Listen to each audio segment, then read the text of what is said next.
கர்த்தருடைய நாமம் மையப்படுவதாக. காலை நேரத்தில் வந்திருக்கிற உங்களுடைய யாவரையும் ஆண்டவராக இயேசுவின் நாமத்தினால நன்றி வாழ்த்துக்களை தெரிவித்துக் கொள்கிறோம்.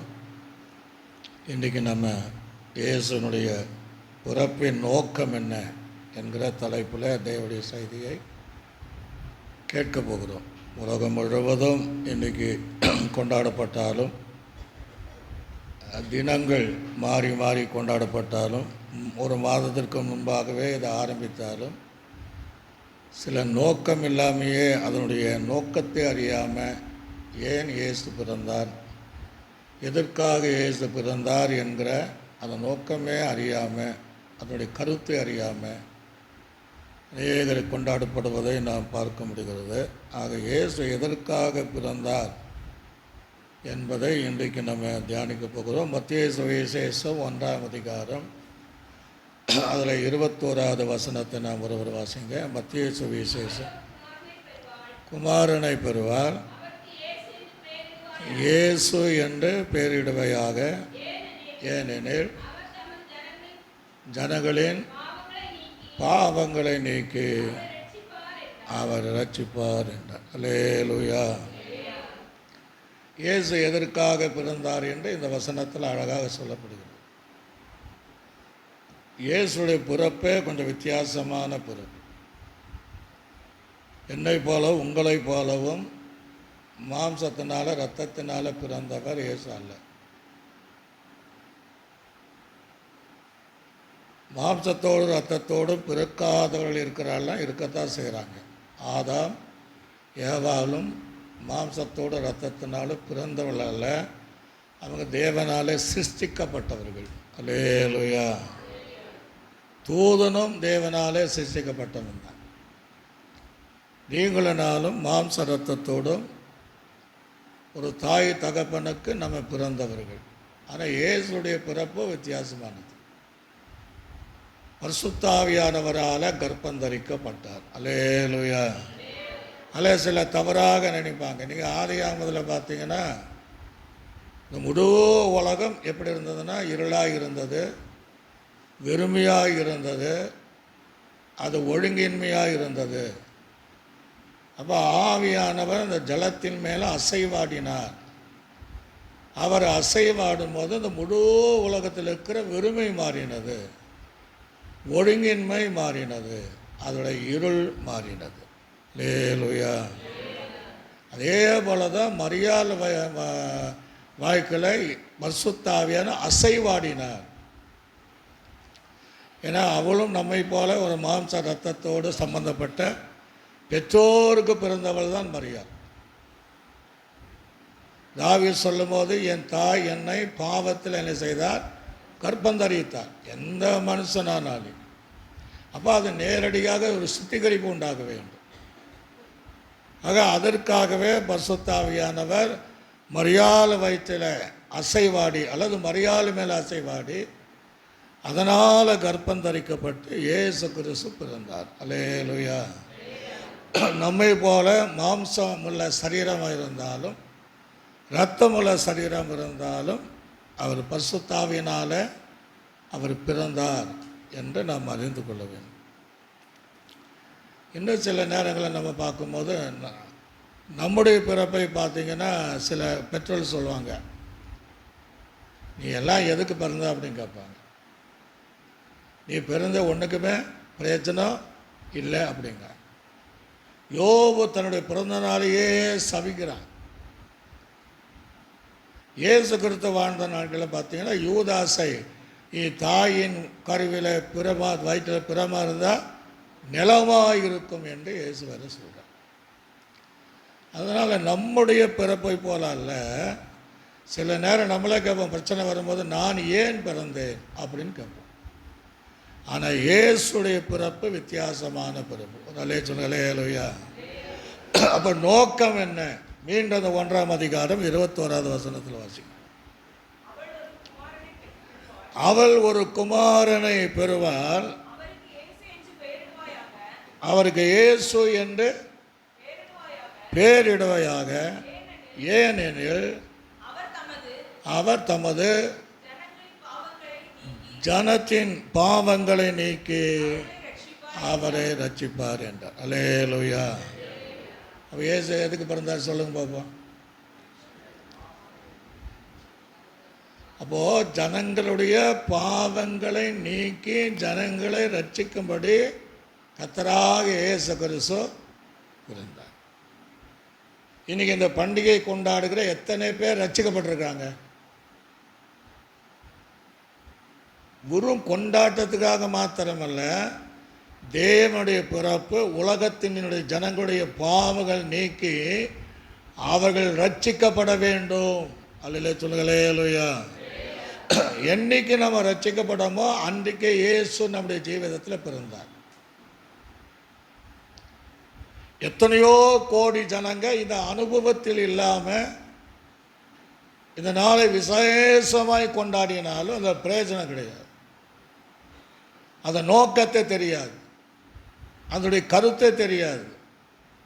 ஏன் இயேசு இதை உலகத்தில் வந்தார் என்பதையும் புரியாமல் இருக்கக்கூடிய ஜனங்கள் ஏராளமாக இருக்க தான் செய்கிறாங்க.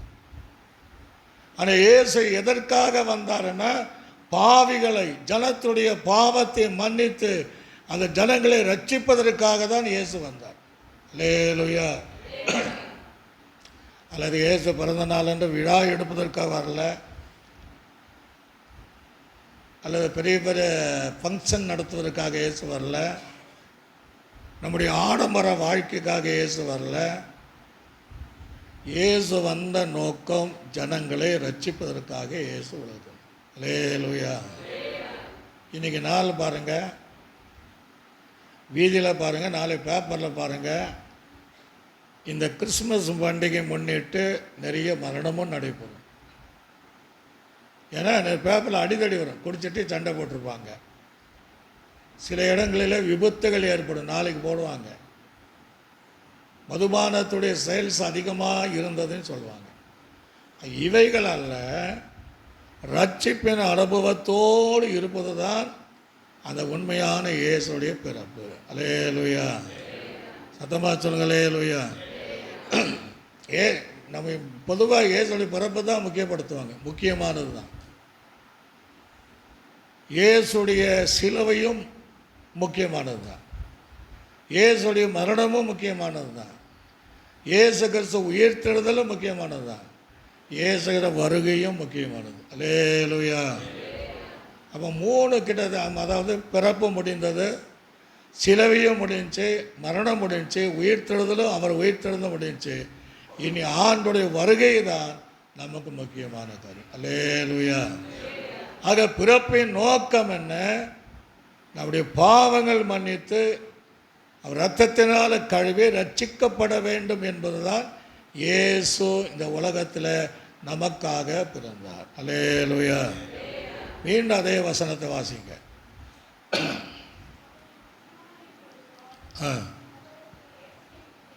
இயேசு என்றால் என்ன அர்த்தம்? கிறிஸ்து என்றால் என்ன அர்த்தம் சொல்லுங்க பாப்போம். இயேசு என்றாலும் கிறிஸ்து என்றாலும் அபிஷேகம் பண்ணப்பட்டவர். ஆக இயேசு 2வது எதற்காக பிறந்தார்? அந்த நோக்கம் என்னன்னா, நம்மை அபிஷேகப்படுத்துவதற்காக இயேசு பிறந்தார். அல்லேலூயா. ரட்சிக்கப்பட்ட தேவ பிள்ளைகள் அடுத்த அடி எதுக்குன்னா, பரிசுத்த ஆவியை பெற வேண்டும். அவருக்குள் அவர் அபிஷேகம் பண்ணப்பட்டதுனால அவருக்கு பிரயோஜனம் கிடையாது. அவர் மூலமாக ரட்சிக்கப்பட்ட தேவ பிள்ளைகள் பரிசுத்த ஆவியினுடைய அபிஷேகத்தை பெற்றுக்கொள்ள முடியாததான் இயேசு கிறிஸ்து என்கிற பேருக்கு அபிஷேகம் பண்ணப்பட்டவர் என்று எழுதப்பட்டிருக்கிறபடி 2வது நோக்கம், கருத்து, தேவன் நம்மை அபிஷேகப்படுத்துவதற்காக பிறந்தார். அல்லேலூயா. கடைசி நாள் மாம்சமல்ல யாவரும் மேலே நான் என்ன செய்வேன்? ஊற்றுவேன் தான் சொல்கிறார். அந்த 120 பேர் மேல் வீட்டு அறையில் இருக்கும்போது தேவனுடைய அபிஷேகம் அவர்கள் மேலே இறங்கினது. நிக்கோதேமுக்கு சொல்லும் போது, ஒருவன் ஜலத்தினால் ஆவியில் பறக்கலைன்னா அந்த பல்லவராஜுக்கு பிரவேசிக்க முடியாதுன்னார். அப்போ இயேசு பிறந்தார். இன்னைக்கு எத்தனை பேர் அபிஷேகம் பெற்று இந்த நாளை கொண்டாடுறாங்கன்னா, நிறைய பேர் அபிஷேகத்தை பெறல. அவருடைய நோக்கம் என்னென்னா ரட்சிக்கப்படணும். ரட்சிக்கப்படுகிற தேவ பிள்ளை அபிஷேகத்தில் பெற்று அபிஷேகத்துக்குள்ளாக வாழணும். அல்லேலூயா. அதே நீங்கள் 1ஆம் அதிகாரம் 23வது வசனத்தை வாசிங்க. அவன் இதோ ஒரு கன்னிகை கர்ப்பவதியாகி கர்ப்பவதியாகி ஒரு குமாரனை பெறுவாள். அவருக்கு இம்மானுவேல் என்று பெயரிடுவார்கள் என்று சொன்னான். இம்மானுவேல் என்பதற்கு கர்த்தர் நம்மோடு இருக்கிறார் என்று அர்த்தம். ஒரு அலே சொல்லுங்க. அல்லேலூயா.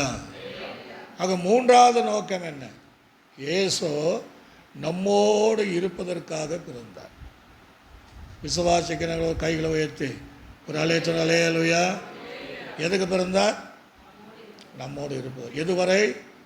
வருகை வரை, அல்லது மரண வரை, அல்லது பூமியின் சதா காலங்கள் வரையும் இயேசு நம்மோடு இருப்பதற்காக இயேசு பிறந்தார்.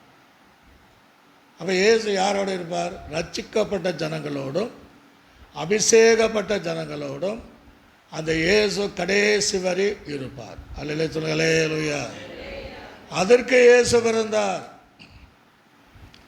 இது அனுபவத்தில் இல்லாதவளை கூட இயேசு இருக்க மாட்டார். இந்த அனுபவம் உள்ளவர்கள் தான் ரட்சிக்கப்படணும், அபிஷேகத்தை பெற்றுக்கொள்ள வேண்டும். அப்போது இயேசு நம்மோடு கூட கடைசி வரையும் அவர் இருப்பார். அல்லேலூயா. அதாவது லூக்கால எழுதும்போது முழு உலகத்துக்கு உண்டாகிற நற்செய்தி, சந்தோஷத்தர நற்செய்தி. அப்போ என்ன நற்செய்தி அப்படின்னா ரட்சிக்கப்பட வேண்டும் என்கிற ஒரு நல்ல நற்செய்தி. பரிசுத்த ஆவியாருடைய அபிஷேகத்தை பெற்றுக்கொள்ள வேண்டும் என்கிற நற்செய்தி. இயேசு நம்மோடு இருக்கிறார் என்கிற நற்செய்தி. அல்லேலூயா. அதுதான் சந்தோஷம். உலகத்தில் என்ன தான் நம்ம சந்தோஷம் கிடையாது. பெற்றோர்கள் பிள்ளைகளை ரட்சிக்கப்படும் போது அதில் இருக்கிற சந்தோஷம் உலகத்தில் கிடையாது. ஒரு பாவி ரட்சிக்கப்பட்டால் பரலோகராஜ்யமே சந்தோஷப்படுமா? ஆக அதுதான் நற்செய்தி. ஒரு மனிதனுக்குள்ளாக ரட்சிப்பு உண்டாகும் போது தான் அதில் உண்டாகிற சந்தோஷம் தான் நற்செய்தி. ஆக முழு உலகத்திற்கும் தேவன் அந்த நற்செய்தியை அறிவித்தார். எத்தனை பேர் அந்த அனுபவத்தில் இல்லாமல் இருந்தாலும் ஒரு சிலர் அதன் நோக்கத்தை அறிந்து அந்த தேவன் வந்த திட்டத்தை அறிந்து ரட்சிக்கப்பட்டு அபிஷேகம் பெற்று அவர் இம்மானுவேலா நம்மோடு கூட இருக்கிற அனுபவத்தோடு வாழ்கிற பிள்ளைகள் தான் ஒரு நல்ல நற்செய்தி. அல்லேலூயா சொல்லுங்க. அல்லேலூயா. சத்தமாக சொல்லுங்க. அல்லேலூயா. இதுதான் ஆண்டோடைய பிறப்பு. இந்த பிறப்பு தான் முதலாவது 3 பேருக்கு ஆண்டவர் அதை முதலாவதாக அதை வெளிப்படுத்தினார். அதை நீங்கள் சீக்கிரமாக வாசிங்க. லூக்கா சுவிசேஷம் 2ஆம் அதிகாரம் 10ஆம் வசனம் முதல் 14வது வசனம் வரை. தேவதூதன் அவளை நோக்கி பயப்படாதிருங்கள், இதோ எல்லா ஜனத்திற்கும் மிகுந்த சந்தோஷத்தை உண்டாக்கும் நற்செய்தியை உங்களுக்கு அறிவிக்கிறேன். இன்று கர்த்தராகிய இயேசு கிறிஸ்து என்னும் இரட்சகர் உங்களுக்கு தாவீதின் ஊரிலே பிறந்திருக்கிறார். பிள்ளைகள் துணிகளில் சுற்றி முன்னணியிலே கிடத்திருக்க காண்பீர்கள். இதுவே உங்களுக்கு அடையாளம் என்றார். அல்லேலூயா. அடையாளம் சொல்றார். அவர் எப்படி பிறப்பார் என்பது ஒரு அடையாளம். இயேசு பிறப்பை தாவீதின் ஊரிலே பிறப்பார். 1 சாமுவேல் 11:1 நீங்கள் வாசிக்க வேண்டாம். அது தாவீதின் ஊர் தான் பெத்லகேம் என்று சொல்ல முடியும். அங்கே தான் சாமுவேலினாலே தாவீதை அபிஷேகம் ராஜாவாக பெற்றுக்கொள்கிற இடம். மீகாவில் கூட தீர்க்கதரிசன புஸ்தகத்தில் வாசிக்கும் போது 5ஆம் அதிகாரம் 1ஆம் வசனத்தை 2ஆம் வசனத்தை வாசிங்க. சேனைகளுடைய நகரமே நகரமே இப்பொழுது தண்டு தண்டாக இப்பொழுது தண்டு தண்டாக கூடிக்கொள், ஆ, நமக்கு விரோதமாக முற்றுகை போடப்படும் இஸ்ரவேலுடைய நியாயாதிபதியை கோலினால் கன்னத்திலே அடிப்பார்கள். அந்த சிலுவையில் அடித்தார்கள் இல்லையா, தடியினால கன்னத்தில் அடிப்பார்கள். எப்ராத்தா எனப்பட்ட பெத்லகேமே, நீ யூதேயாவில் உள்ள ஆயிரங்களுக்குள்ளே சிறியதா இருந்தும் இஸ்ரவேலை ஆள போகிறவர் உன்னிடத்திலிருந்து புறப்பட்டு என்னிடத்தில் வருவார். அவருடைய புறப்படுதல் அநாதி நாட்களாகிய பூர்வத்தின் உடையது. ஒரு அலைச்சொல்களே அல்லேலூயா. இயேசுடைய பிறப்பை அவர் பிறப்பார், மீண்டும் புறப்பட்டு என்னிடத்தில் வருவார் அப்படின்னு சொல்றார். ஆக தாவீதின் ஊரிலே பெத்லகேமிலே இயேசு பிறப்பார் என்பது ஒரு அடையாளம். இரண்டாவது அடையாளம், அவர் முன்னணியிலே கிடப்பார். அல்லேலூயா சொல்லுங்களே அல்லேலூயா. முன்னணியிலே கிடப்பார். சில இடத்துல வீடுன்னு இருக்கு, சில இடத்துல சத்திரம் என்று இருக்கிறது, இன்னொரு இடத்துல மாட்டு தொடுவம் என்று இருக்குது. அதில் முன்னணியிலே இயேசு கிடப்பதை காண்பீர்கள். ஏன்னா அதனால் நிறைய பேர் பறந்துருப்பாங்க. அதனால் இயேசுவை அடையாளம் கண்டுபிடிப்பதற்கு அந்த முன்னணியிலே கிடப்பதை மூன்றாவது அடையாளம், அவரை துணிகளினால் சுற்றி இருப்பதை காண்பீர்கள். அல்லேலூயா சொல்லுங்களே அல்லேலூயா. அந்த காலம் முதல் இந்த காலம் வரை ஒரு குழந்தை பிறந்துச்சுன்னா முகத்தை தவிர தலையிலிருந்து கால் வரையும் துணிகளினாலும் சுற்றி தான் வைப்பார்கள். இதுவே உங்களுக்கு அடையாளம் என்று சொன்ன உடனே அடுத்த வசனத்தை நீ வாசித்து பாருங்க. அந்த நேரமே பரமசேனை திரளான அந்த தூதர்களுடனே தோன்றி உன்னதத்தில் இருக்கிற தேவனுக்கு மகிமையும் பூமியிலே சமாதானமும் மனுஷர் மேல் பிரியமும் உண்டாவதாக என்று சொல்லி தேவனை துதித்தார்கள். ஒரு அலே சொல்லுங்களே அல்லேலூயா. அப்ப நீங்களும் நானும் செய்ய வேண்டிய காரியம், இந்த ரட்சிக்கப்பட்ட அனுபவம் உள்ள தேவ பிள்ளைகள், அபிஷேகம் பட்ட உள்ள தேவ பிள்ளைகள், இயேசு நம்மோடு என்னோடு இருக்கிறார், இம்மானுவேலாக இருக்கிறார் என்று சொல்லக்கூடிய தேவ பிள்ளைகள் எப்படி இருக்கணும்? அவள் தேவனை துதிக்கணும். அல்லேலூயா சொல்லுங்களே அல்லேலூயா. பூமியிலே சமாதானமும் மனுஷன் மேல் பிரியம் உண்டாவதாக என்று சொல்லி தேவனை துதிக்கணும். நீ எத்தனை பேர் துதிக்கிறாங்க? உடனே இயேசு பிறந்த செய்தி கேட்ட உடனே அந்த ஜனமே பரமசேனை, அந்த தூதர் சொல்லப்பட்ட செய்தியை கேட்ட உடனே அந்த பரமசேனை, அந்த பரலோக சேனை, உன்னதத்தில் தேவனுக்கு மகிமை, பூமியிலே சமாதானம், மனுஷன் மேல் பிரியம் உண்டாவதாக என்று அவள் தேவனை துதித்தார்கள். அல்லேலூயா சொல்லுங்களே அல்லேலூயா. அம்மா துதிக்கிறோமா? இன்னைக்கு உலகமெல்லாம் கொண்டாடுறவங்களை துதிக்கிறாங்களா? துதி என்னன்னு அவங்களுக்கு தெரியுமா? அப்போ எப்படி அது கிறிஸ்துவ பிறப்பின் நாளாக மாற முடியும்?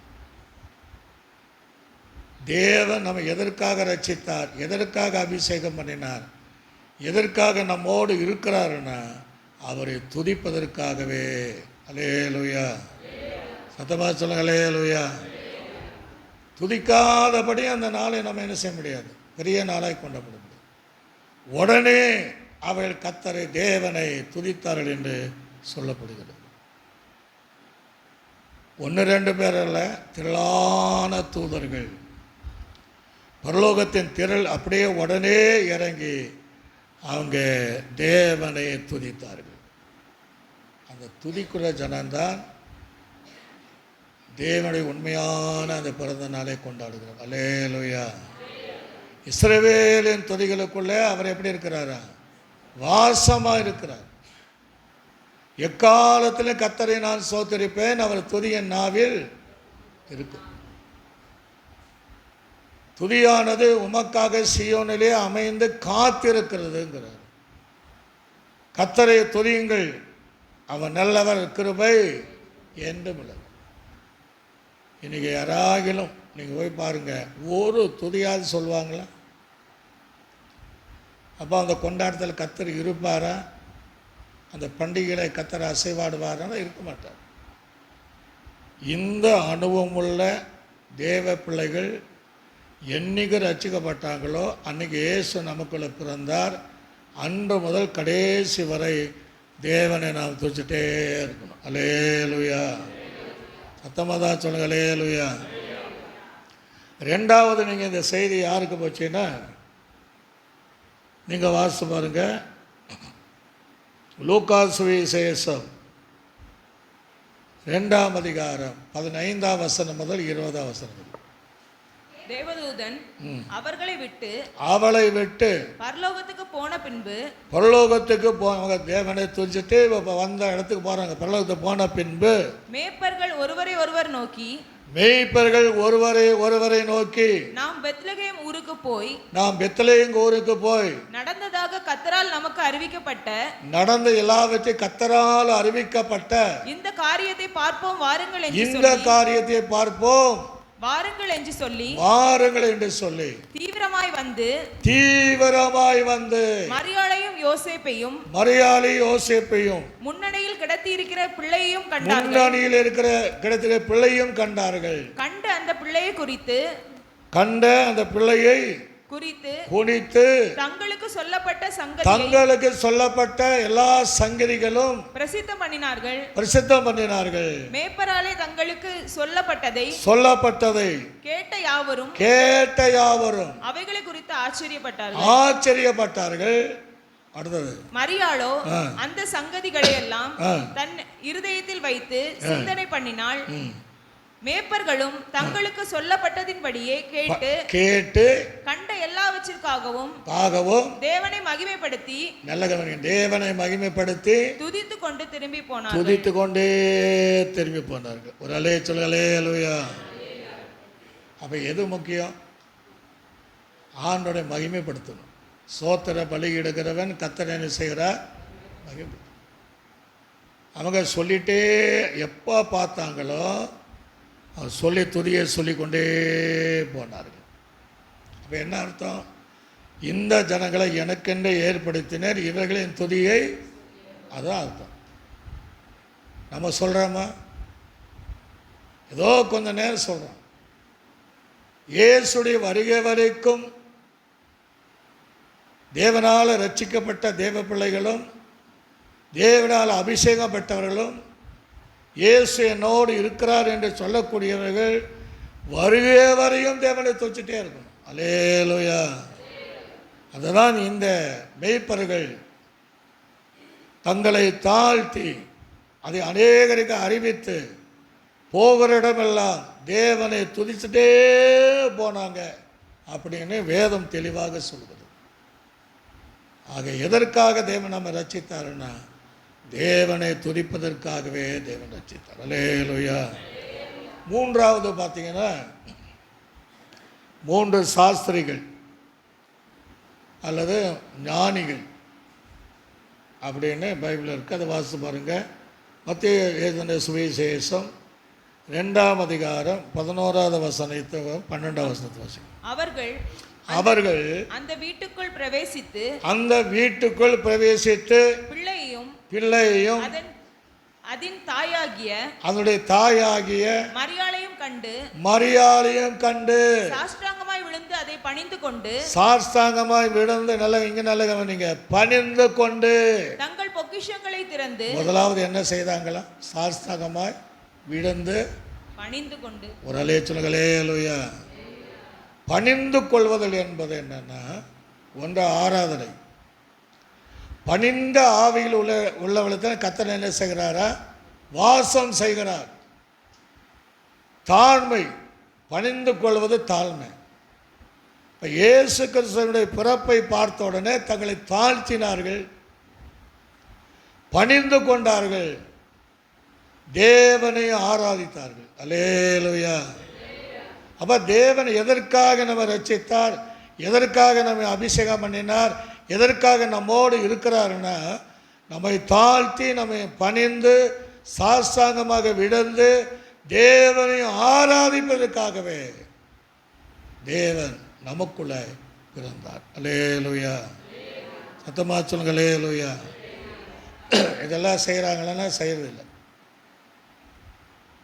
நாம் அதை செய்ய முடியாது தான் இன்றைக்கு நம்ம கூடி வந்திருக்கிறோம். ஆண்டவரை துதிக்கணும், துதிச்சுட்டே போகணும், அவர் தவிடத்தில் தாழ்த்தணும், அவரை ஆராதனை செய்யணும், அவரை மகிமைப்படுத்தணும், அவரை பணிந்து கொள்ளணும், சாஸ்தாங்கமாக விழுந்து ஆராதிங்க. அல்லேலூயா. சுத்தமாக சொல்லுங்க அல்லேலூயா.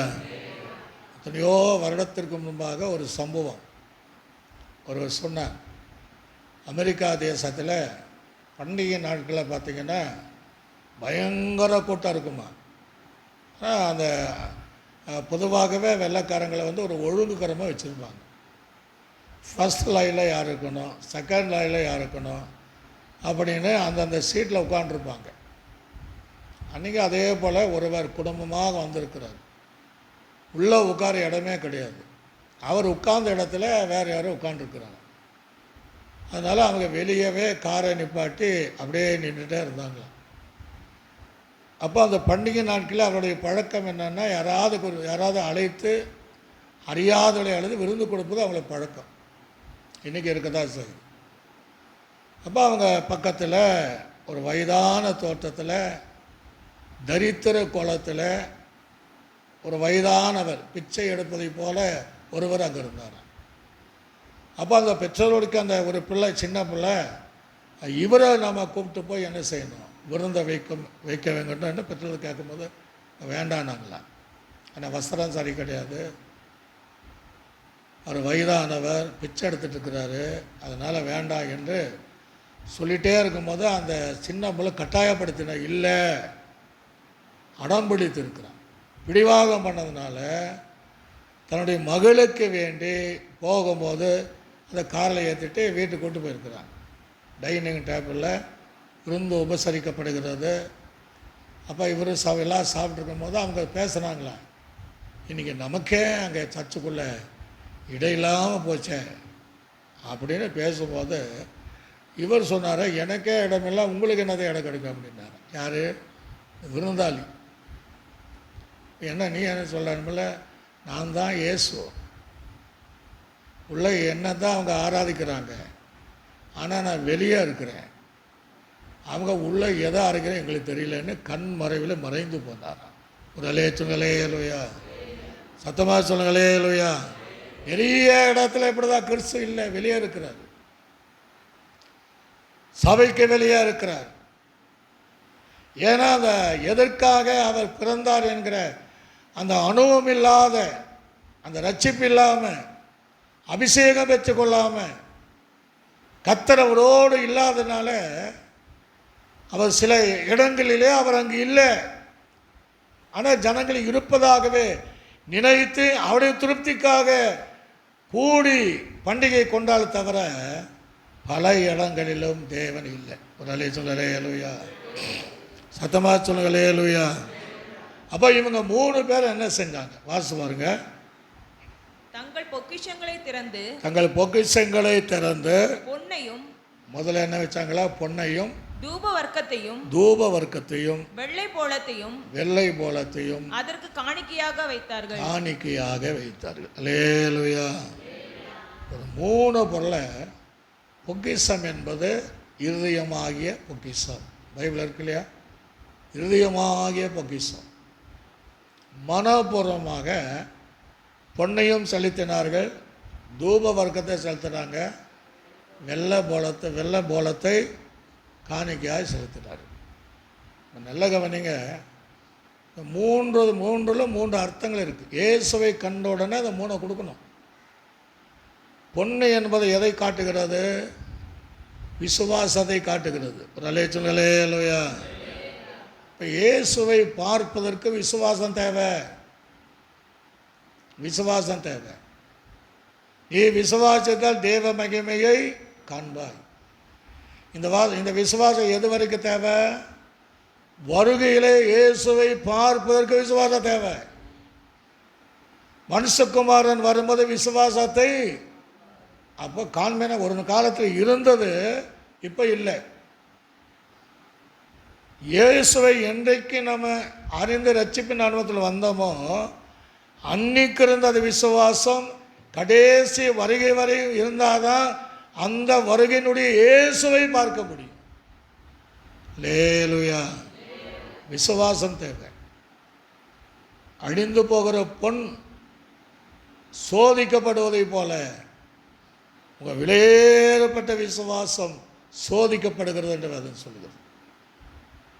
ஆக இயேசுவை பார்ப்பதற்கு ஒரு விசுவாசம் தேவை. பிறப்புக்கே ஒரு விசுவாசம் தேவைன்னா அவருடைய வரைக்கு எப்பேற்பட்ட விசுவாசம் நம்ம தேவை. அதை தான் இங்கே சொல்கிறாரு. அந்த பொன்னை, அந்த விசுவாசத்தை அந்த இயேசுவின் மேலே வைத்தார்கள். அல்லேலூயா. அப்போ நம்ம விசுவாசம் யார் மேலே இருக்கணும்? இயேசுவின் மேலே இருக்கணும். உம்மைதான் நான் விசுவாசிக்கிறேன் என்று சரணடைஞ்சிடணும். நாம் எதற்கெல்லாம் விசுவாசிக்கிறோமோ அந்த விசுவாசத்துக்கு ஏற்ற பலனை கர்த்தர் பூமியில் நமக்கு தருவார். அதே விசுவாசத்தோடு ஆண்டுடைய வருகையில் நாம் இருக்கும்போது, அவரை பார்க்கும்போது நித்தியத்திலே நம்மை சேர்த்து விடுவார். அல்லேலூயா. சத்தமாக தான் சொல்லுங்க. அல்லேலூயா. எனக்கெல்லாம் விசுவாசிகளுக்குள்ளேயே விசுவாசமான வார்த்தை இருக்குன்னு கிடையாது. அப்போ ரட்சிக்கப்படாத கூட என்ன விசுவாசம் இருக்கும்? நம்மளே விசுவாசம் வார்த்தை இல்லாமல் தான் பேசுகிறோம். ஆக அந்த பொண்ணு என்பது விசுவாசம். இயேசு வருகளை பார்க்கிற விசுவாசம் நமக்கு இருக்கணும். அல்லேலூயா. பவுல் சொல்லும் போது நான் விசுவாசிக்கிறவன் இன்னார் என்று அறிந்திருக்கிறேன். இயேசு இந்த உலகத்தில் சொல்ல, நீ விசுவாசிக்கிறாயா? என்னால் இதை செய்ய முடியும் என்று விசுவாசிக்கிறாயா? கேள்வி கேட்பார். ஆமாம் அப்படின்னா அற்புதம் நடக்கும். ஒரு அலைய சொல்லுங்க. அல்லேலூயா. விசுவாசத்தை ரட்சிக்கப்பட்ட தேவ பிள்ளைகளுக்கும் அபிஷேகம் பெற்ற தேவ பிள்ளைகளுக்கும் இயேசு நம்மோடு இருக்கிறார் சொல்லக்கூடிய தேவ பிள்ளைகளுக்கு விசுவாசம் தேவை. ரெண்டாவது என்ன பண்ணாங்க? வாசிங்க. நீ வாசிங்க. பின்பு அவர்கள் ஏரோதினிடத்துக்கு திரும்பி, இல்லை அங்கே மேலேயே வாசிங்க. பொன்னை மாதிரி தான். பொன்னையும் தூப வர்க்கத்தையும். ரெண்டாவது என்னத்தை செலுத்தினாங்க? தூப வர்க்கத்தை செலுத்தினார். தூப வர்க்கம் என்பது என்ன? ஜப வாழ்க்கை. அல்லேலூயா. சத்தமாக சொல்லுங்க. அல்லேலூயா. இயேசுவை என்றைக்கு நம்ம சந்திக்கிறோமோ அன்றையிலிருந்து நம்ம ஜப வாழ்க்கை ஆரம்பிக்கணும். ஏன்னா அதுக்கு முன் நமக்கு ஜபிக்க தெரியாது. இயேசுவை ஏற்றுக்கொள்வதற்கு முன்பாக என்ன ஜபம் தெரியாது. இப்போ இயேசுவை என்றைக்கு ஏற்றுக்கொண்டு ரட்சிக்கப்படுகிறோமோ அன்றைக்கு நமக்குள்ள ஜப வாழ்க்கை ஆரம்பிக்கப்படணும். அதுதான் அந்த தூப வர்க்கம் நமக்கு அடையாளமாய் காட்டுகிறது. வெளிப்படுத்தல் விசேஷம் 5ஆம் அதிகாரம் 8ஆம் வசனத்தை கூட வாசிங்க பார்ப்போம். வெளிப்படுத்தல் விசேஷம் 5ஆம் அதிகாரம் 8ஆம் வசனம். அந்த புஸ்தகத்தை அவர் வாங்கின போது அந்த 4 ஜீவன்களும் 24 மூப்பர்களும் தங்கள் சுரமண்டலங்களில் பரிசுத்தவான்களுடைய ஜெபங்கள் ஆகிய தூப வர்க்கம். அல்லேலூயா சொல்லுங்க. அல்லேலூயா. அப்போ தூப வர்க்கம் என்ன? பரிசுத்தவான்களுடைய ஜபமாகிய தூப வர்க்கம்.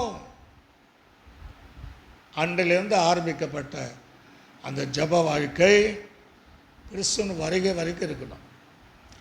இடையில விட்டுட்டான்னா அவரை நம்ம பார்க்க முடியாது. இடைவிடாமல் நாம் ஜபிக்க வேண்டும் என்று வேதம் சொல்கிறது. கருத்தாய் ஜபிக்க வேண்டும் என்று வேதம் சொல்கிறது. ஊக்கமாய் நாம் ஜபிக்க வேண்டும். ஒரு மனமாய் ஜபிக்க வேண்டும். விசுவாசமாய் ஜபிக்க வேண்டும்.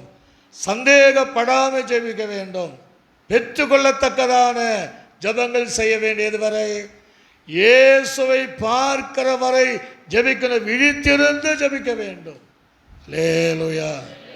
அதுதான் அந்த தூப வர்க்கம் காட்டுது. லூக்கா சுவிசேஷம் 21 அதிகாரம் 36 வசனத்தை வாசிங்க. ஆகையால் இனி சம்பவிக்க போகிற இவைகளெல்லாம் நீங்கள் தப்புணுன்னா இந்த உலகத்தில் சொல்றாரு உபத்திரங்கள் அதெல்லாம் தப்புணுன்னா மனுஷகுமாரனுக்கு முன்பாக நிற்க பாத்திரவான்களாக எண்ணப்படுவதற்கு எப்பொழுதும் ஜெபம் பண்ணி விழித்திருங்கள். ஒரு அலேச்சனே அல்லேலூயா. எப்போது ஆண்டவருடைய வருகை வரையும் அபாத்திரமாய் போய்விடாதபடி நிற்க பாத்திரவான்களாய் இருப்பதற்கு ஜெபம் பண்ணி விழித்திருங்கள் என்று கர்த்தர் வேதம் சொல்லுகிறது. எத்தனை பேர் நம்ம ஜெபத்தை விட்டுட்டோம்? அவர் தன்னுடைய தோட்டத்தில் என்ன சொன்னாருன்னா 1 மணி நேரம் ஆகல விழித்திருந்து ஜெபிக்க, அங்கே விழித்திருந்து ஜெபிக்க கூடாதாங்கிறாரு, இங்கே ஜெபித்து விழித்திருங்கிறார். அல்லேலூயா. சத்தமா சொல்லுங்க அல்லேலூயா. நீங்கள் சோதனைக்கு உட்படாதபடி 1 மணி நேரம் ஆகல விழித்திருந்து ஜெபிக்க கூடாதாங்கிறார். அதனால தான் சோதனைக்கு அகப்பட்டாங்க. இங்கே நீ ஜெபித்து நீ விழித்திரு. மனுஷகுமாரன் வருகிற நாளிலே வருகை நாளிலே நீ பாத்திரமா எண்ணப்படுவதற்கு, உலகத்தில் வருகிற அத்தனை உபத்திரங்களை நீ தப்பித்துக் கொள்வதற்கு, அவரோடு நீ கடந்து செல்வதற்கு, நித்திய ராஜ்யத்திற்கு புறப்பட்டு போவதற்கு ஜெபம் பண்ணி விழித்திரு. அல்லேலூயா சொல்லுங்க அல்லேலூயா. அது எப்போது ஜெபம் பண்ணுமா? சில கேட்பாருங்க, ஜெபம் பண்ணீங்களா? இல்லைப்பா சார். ஞாயிற்றுக்கிழமை உங்கள் பேர் சொன்னமே ஜெபம் பண்ணுவீங்களா? ஐயோ நீங்கள் சொல்லாதீங்க, நாங்கள் சர்ச்சுக்கே வர மாட்டோம். அப்போ எப்படி நீங்கள் தேவனை சந்திப்பீங்க? எப்படி இந்த பிறந்த நாளை நீங்கள் இயேசு பிறந்தார் என்று கொண்டாடுறீங்க? ஜெபமே தெரியாதுங்க, எப்படிங்க நீங்கள் பரலோகராஜ்யம் போக முடியும்? எப்படி உங்களை விசுவாசி என்று நம்ம அழைக்க முடியும்? ஜெபமே தெரியாது இல்லையா? இவங்க செய்த காரியம் தங்கள் ஜெப வாழ்க்கையை ஆரம்பித்தார்கள். அல்லேலூயா. தூப வர்க்கத்தை செலுத்தினார்கள். கடைசி வரை ஜெபிக்கிற வாழ்க்கை இருக்கணும். இயேசுவை சந்திக்கிற வரையும் ஜெபித்துட்டே இருக்கணும். அதுக்காக தான் இயேசு பிறந்தார். அல்லேலூயா. அந்த ஜனங்களை சந்திப்பதற்காக தான் இயேசு வருவார். அந்த ஜெப வாழ்க்கை ரொம்ப முக்கியம். இன்றைக்கி எத்தனை பேர் ஜெபம் பண்ணாங்க நமக்கு தெரியாது. இன்றைக்கு ஆயில் ஜெபம் பண்ணோம்னா கிடையாது. ஆக விசுவாசம் தேவை, ஜெப வாழ்க்கை தேவை. அதே வசனம் 3வது பொருள் வாசிங்க பார்ப்போம். தங்கள் பொக்கிஷங்களை திறந்து பொன்னையும் தூப வர்க்கத்தையும் வெள்ளை போலத்தையும். இப்போ என்ன 3வது வெள்ளை போலது. வெள்ளை போல எதை காட்டுகிறதுன்னா அபிஷேகத்தை காட்டுகிறது. நீங்கள் என்னாக யாத்திரையும் வசனம் எடுக்க நேரில் அந்த அபிஷேக தைல செய்வதை இந்த வெள்ளை போலத்தை சேர்த்து கொள்ளணும். ஆக அபிஷேகத்தை காட்டுகிறது. ஒன்று, தங்களை கடைசி நாள் வரையும் நாங்கள் அபிஷேகத்தோடு இருப்போம் என்கிற அனுபவத்தோடு தங்களை அர்ப்பணித்து அது காணிக்கையாக வைத்தார்கள். அல்லேலூயா சொல்லுங்க அல்லேலூயா. சத்தமாக சொல்லுங்க அல்லேலூயா. அப்போ அபிஷேகம் தேவை. பரலோக ராஜ்யம் போகணுன்னா அபிஷேகம் தேவை. நிக்கோதேமுக்கு சொல்கிறார் இல்லையா, யோவான் சாணங்களை இயேசுவை கொஞ்சம் சொல்லும் போது, எனக்கு பின்பாக வருகிறவர் மிகவும் பெரியவர், நான் உங்களுக்கு ஜலத்தினால் என்ன செய்கிறேன், நானும் சாணம் கொடுக்குறேன், அவர் வரும்போது ஆவியினால் அக்னியினால் உங்களுக்கு என்ன செய்வார், நானும் சாணம் கொடுப்பார். ஆக பரலோகராஜ்யம் போனோன்னா அபிஷேகம் பெற்ற பிள்ளைகள், அதை மீட்கப்படும் நாளுக்கென்று நீங்கள் பெற்றுக்கொண்ட பரிசுத்த ஆவியானவரை துக்கப்படுத்தாதீர்கள் அப்படிங்கிறார். நமக்கு ஆவியானவரை அச்சாரமாய் முத்திரையா தேவன் நமக்கு தந்திருக்கிறார். ஆக இயேசு என்னைக்கு நமக்கு பிறந்தாரோ அன்றைக்கு பெற்ற அபிஷேகத்தோடு ஆண்டுடைய வருகை வரை இருப்பதை தான் அடையாளமாக இந்த மூன்று சாஸ்திரிகள் அந்த 3 பொருளை காணிக்காய் வைத்து சாஸ்தாங்கமாய் தேவனை ஆராதித்தார். அலைய சொல்லுங்களே அல்லையா, சத்தமாக சொல்லுங்களே அல்லையா. இப்போ நீங்களும் நானும் இதுதான். ஆனாலும் இன்றைக்கு ரட்சிக்கப்படாதவர்கள் ஒருவேளை அதை கேட்கும்போது நான் ரட்சிக்கப்படணும் அப்படின்னு விரும்பினா இண்டே ரச்சனை நாள். அலைய சொல்லுங்களே அல்லையா. இண்டே அணுக்கிற காலங்கள். ரட்சிக்கப்படாதபடி அவருடைய கரம் குறுகிய போகவில்லை. இயேசு இந்த உலகத்தில் எதுக்கு வந்தார்? ரட்சிப்பு கர்த்தருடையது. நீங்களும் நானும் ரட்சிக்கப்பட்டதை போல இந்த நாளை கொண்டாடுகிற எல்லாரும் ரட்சிக்கப்பட வேண்டும் என்பதுதான் கடைசி தேவனுடைய விருப்பமாக இருக்கிறது. அது கட்டளையாக இருக்கிறது. அவங்க அபிஷேகத்தை பெற்றுக் கொள்ளணும், கர்த்தரவளோடு கடைசி வரை இருக்கணும் என்பதுக்கு தான் இயேசு பிறந்தார். அல்லேலூயா சொல்லுங்களே அல்லேலூயா. அப்படியே நம்ம இருந்த வண்ணமாக கண்களை மூடினவர்களாக நமக்குள்ளே ஒரு கேள்வி கேட்போம். இயேசு எதற்காக பிறந்தார்? அது பிறப்பின் நோக்கம் என்ன? அது பிறப்பின் அர்த்தம் என்ன? வெறுமையான உலக ஜனத்தை போல பண்டிகை கொண்டாடுவதற்காக அல்ல. வனாந்தரத்தில் ஒரு பண்டிகை கொண்டாடினார்கள். கர்த்தருக்கு பண்டிகை நாங்கள். வெளியே உள்ளே விக்கிரகங்களாக இருந்தது, கன்று குட்டிகளாக இருந்தது. இன்னைக்கு பண்டிகை வெளியே பண்டிகை, உள்ளே தாறுமாறான வாழ்க்கை, ரட்சிக்கப்படாத வாழ்க்கை, தேவன் இல்லாத வாழ்க்கை, நோக்கத்தறியாத வாழ்க்கை. தேவாலயத்தில் விட்டு இயேசு வெளியே நின்றதை போல அநேகருடைய ஜீவித்தை விட்டு இயேசு வெளியே நிற்கிற அனுபவம். அப்படிப்பட்ட விழாக்கள் கொண்டாடும் போது இயேசு வெளியே இருப்பார். ஆனால் அந்த ரட்சிக்கப்பட்ட தேவ பிள்ளைகளுக்குள்ளே, அபிஷேகப்பட்ட தேவ பிள்ளைகளுக்குள்ளே இயேசு எப்போது கூட இருப்பார். எல்லா கைகளை தட்டி கர்த்தரை மகிமைப்படுத்தி ரீபாலாபாராபா சந்தாபாரா. எங்கள் நல்ல ஆண்டவரே நன்றி செலுத்துகிறோம். இந்த ஆசீர்வதிக்கப்பட்ட இந்த நல்ல நாளுக்காய் ஸ்தோத்திரம். இயேசுடைய பிறப்பு நோக்கம் என்ன? ரட்சிக்கப்படுவதற்காக இயேசு பிறந்தார். இதை கேட்கிற யாவரும் ஒரு வேளை இந்த அனுபவத்தில் இல்லைன்னா தேவன் அவளை ரட்சிப்பீராக, ஒப்பு கொடுக்கிற ஜனங்களை ரட்சிப்பீராக, அவருடைய பாவங்களை நீக்குவீராக, அவருடைய பாவங்களை மன்னிப்பீராக, அவளை ரட்சிக்கும்படியாக நாங்கள் ஜெபிக்கிறோம் ஆண்டவரே. அந்த ரட்சிக்கப்பட்ட தேவ பிள்ளைகள் ஆண்டவரே, இந்த அபிஷேகம் பெறாத தேவ பிள்ளைகள் இதை கேட்கிற யாவரும் அவங்க மேல ஒரு அபிஷேகத்தை ஊற்றுவீராக, ஆவினால் அக்னியினால் நிரப்புவீராக. இயேசு ரட்சிக்கப்பட்ட ஜனங்களோடு இருந்த வண்ணமாக நீ அவளோடு கூட இருப்பீராக. விசுவாசத்தினால் வாழ்க்கைகள் ஆரம்பிக்கப்படுவதாக. விசுவாசத்தினால் எதையும் பெற்றுக்கொள்ள உதவி செய்வதாக. விசுவாசமே உலகத்தில் ஜெயிக்கிற ஜெயமாக மாறுவதாக. அப்படி ஜப வாழ்க்கை, ஜபமே ஜெயம். ஜீவியத்துக்கு இத்தான் சட்டம்.